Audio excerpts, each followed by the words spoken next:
I've been a victim of gypsy music for years now. I studied their rest stroke, their comping, their tremolo. I've been teaching them to people. The real studying for me was trial and error, playing tons and tons of gigs. I was wrong. Some lessons require a lot of practicing, but this one is more like an awesome golf tip where you just fix one thing about the physicality of your playing and immediately you get the results. Whether it's because of these funky looking guitars, the blazing fast runs, the swinging rhythms, or just watching Sweet and Lowdown, every guitar player at one point or another checks out Django and falls prey to gypsy magic and starts exploring these nomadic noodlers. When I first started studying gypsy jazz, there weren't too many resources available online, and I was determined to get the right sound for my comping, for my rest strokes, and for my tremolo.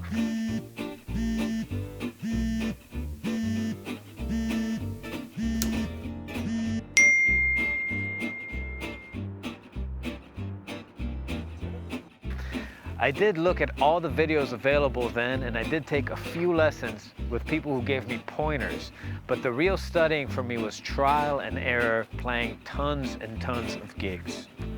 The way La Pompe was explained to me was just playing quarter notes on the guitar. 1 and 3 were imitating the bass playing halftime, just dragging the pick through the bottom 3 strings, and 2 and 4 was a quick, brisk hit that slaps the strings on 2 and 4.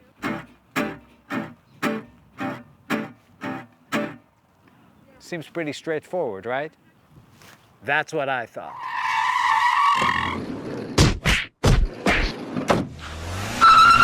I've been a victim of gypsy music for years now. I studied their rest stroke, their comping, their tremolo.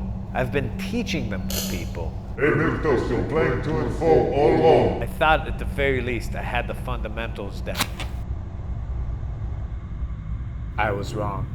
Check out these 2 examples. You tell me which sounds better. Here's one.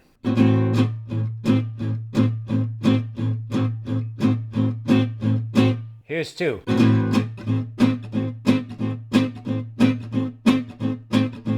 Whichever one sounded better to you, have a closer look at my hands and try to see if you can spot the difference.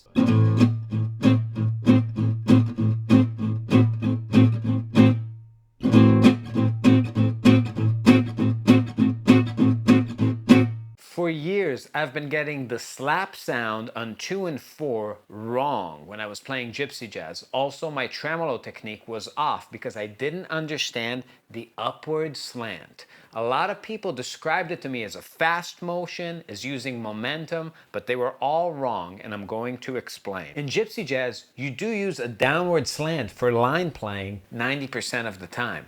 But when you're comping, you use it 50% of the time. 2 and 4, those slap sounds, the snare imitation, those hi-hat clicks, require you to use an upward slant. Let's take a look at what that is. A downward slant has this kind of angle. An upward slant looks like this. As if you're brushing the strings away from you in a semicircle. Imagine drawing a smiley face. So my mistake was using a downward slant on all 4 beats while comping. Something like this.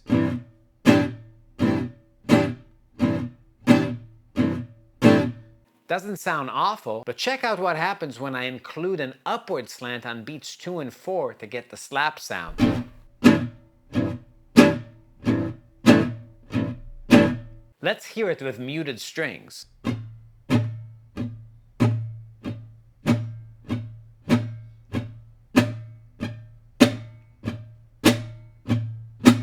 Not to mention that now when you include the upstroke, that and of 2 and of 4, it's just reversing this forearm motion.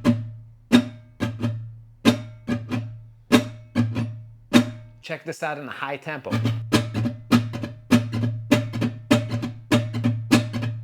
To-do, click, to-do, click, to-do, click. That clicky sound, it releases the treble that you want. It's not volume, it's just brightness.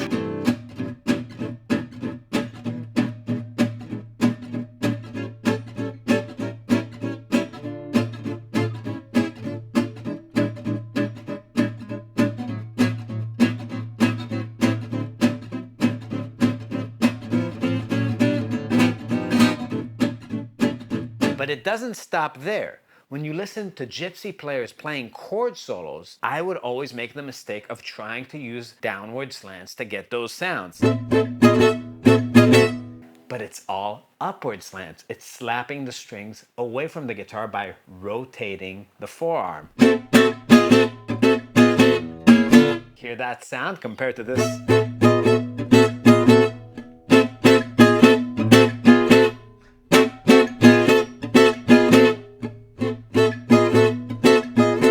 Both have their place, but this is much more the sound. You can hear the brightness, it barks at you. Another place where this technique is extremely useful is tremolos. It could be pretty fatiguing and dark sounding to play tremolos with a downward slant. But when you just open it up this way, the moment you rotate your wrist and use an upward slant, you get this metallic quality to your tremolo that's much more like the recording.